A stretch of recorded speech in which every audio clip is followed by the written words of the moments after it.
ऐसा सिखाते हैं आप लोग। त्यांनी काच खाली केली मुख्यमंत्र्यांनी.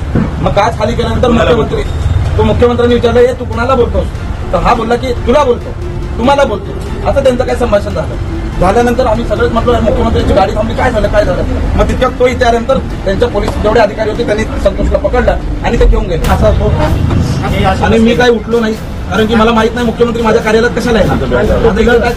मग त्यांनी येऊन थेट मला असं बोट केला, काय रे तुम्हाला समजत नाही, हा तुम्ही अशा पद्धतीचे लोक इकडे वावरता, हा तू कोण रे. तो वडिलांना लगेच रे तुझी भाषा केल्यानंतर ऐसा सिखाते हैं आप लोग। मुख्यमंत्र्यांचा ताफा जाणार होता म्हणून माझ्या वडिलांनी सांगितलं की आपण सगळे विरोधी पार्टीचे आहोत, सगळ्यांनी आतमध्ये बसा. भेटून झेड एकही माणूस बाहेर उभा नव्हता शिवाय पोलिसांचा. या घटनेनंतर काँग्रेसचे नसीम खान यांनी त्या शाखेला भेट दिली आहे आणि यावेळी तिथल्या कार्यकर्त्यांनी सगळा घटनाक्रम त्यांना सांगितलं की एक मिनिट संतोष ठाकरे माझा भाऊ आहे.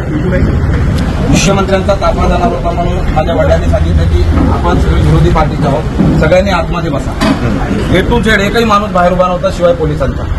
पोलिसांशिवाय कोणीच माणूस बाहेर उभा नव्हता. एक मिनिट मला बोला. पोलिसांशिवाय कोणीच माणूस बाहेर उभा नव्हता.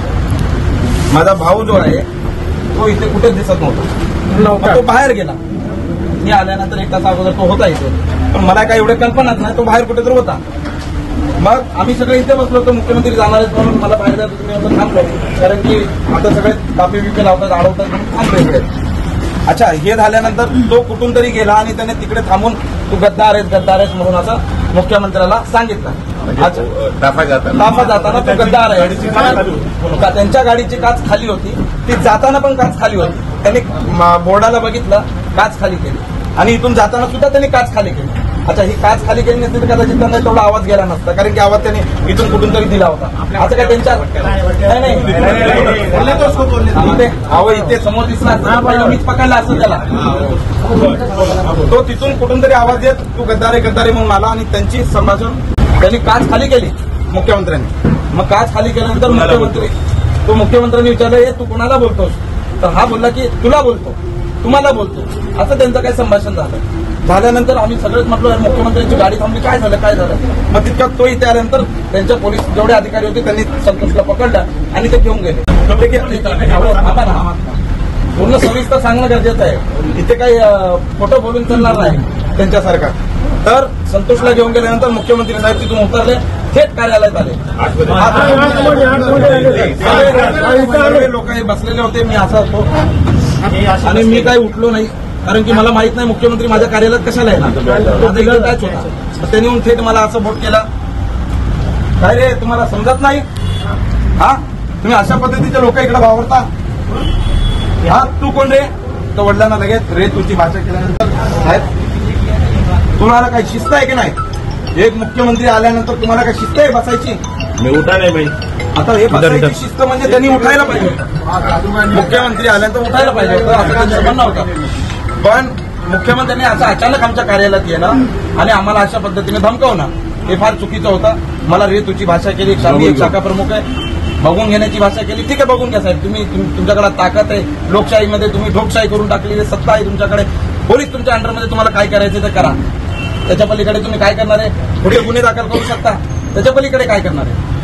फासावर तर नाही लटकवणार ना. म्हणजे गद्दार म्हणणं काही गुन्हा आहे का. नाही, जर या प्रकारे घटना घडली असेल जसं साईनाथ आपल्याला सांगतोय तर हा चुकीचा आहे. असा मुख्यमंत्रीच्या पद मुख्यमंत्री महोदय त्यांची गरिमा ठेवली पाहिजे. आपल्याला या विषयावर राजकारण नाही करायचं आहे, परंतु जी घटना आहे ते दुर्दैव घटना आहे. अशी घटना घडली नाही पाहिजे राजकारणामध्ये. लोकशाही आहे, एकमेकाच्या विरोधात घोषणाबाजी वगैरे सगळीकडे होत असतात. आम्ही सुद्धा एवढा वर्ष सत्तामध्ये होतोय, मंत्री होतोय. आम्ही पण जर कोणाला आमची नीती, आमची योजना या कोणाला काय तक्रार असेल सरकारच्या विरुद्ध लोकशाहीमध्ये लोक घोषणा वगैरे देत असतात.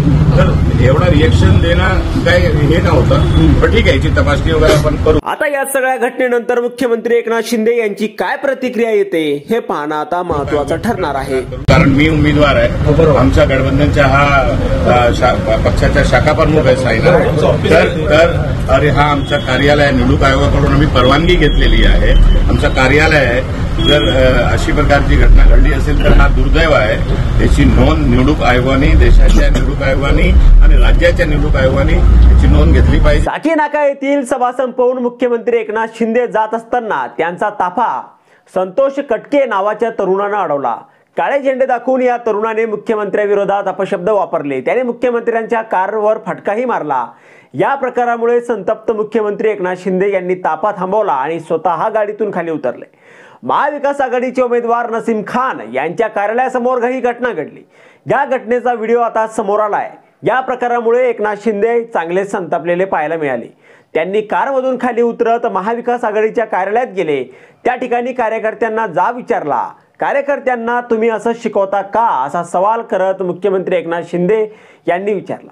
या प्रकारातील संतोष कटके नावाच्या तरुणाला मुख्यमंत्र्यांच्या सुरक्षारक्षकांनी पकडून पोलिसांच्या स्वाधीन केलं.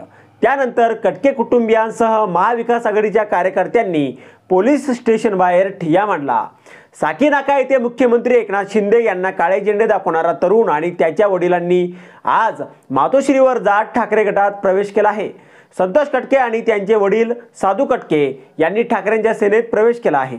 साधू कटके हे आठवले गटाचे पदाधिकारी होते. मुख्यमंत्र्यांना काळे झेंडे आणि अपशब्द बोलल्याचा आरोप असणाऱ्या या तरुणाचं उद्धव ठाकरेंनी कौतुक केलं.